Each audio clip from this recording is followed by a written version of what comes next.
সারা রাত ল্যাংটা মেয়ে দেখে আপনি কোটি টাকা ইনকাম করবেন, এই হিসাব থেকে বেঁচে থাকা না। আমি এ কথা বলিনি, এ কথা মুহাম্মদ সাল্লাল্লাহু আলাইহি সাল্লাম বলেন। তিনি বলেন ইয়াকে অল মাসিয়া, পাপ থেকে বেঁচে থাকো।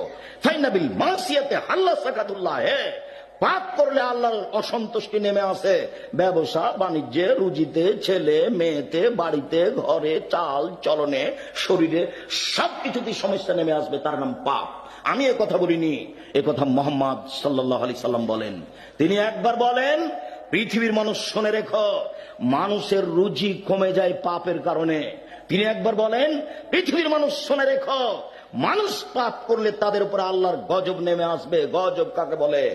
চাকরি মার খেয়ে গেছে, তার নাম গজব। গজব কাকে বলে? ব্যবসা মার খেয়ে গেল, তার নাম গজব। গজব কাকে বলে? বড় ছেলে মারা গেল হঠাৎ করে অ্যাক্সিডেন্টে, তার নাম সমস্যা। একটার পর একটা সমস্যা নেমে আসবে। বুঝতে হবে পাপের কারণে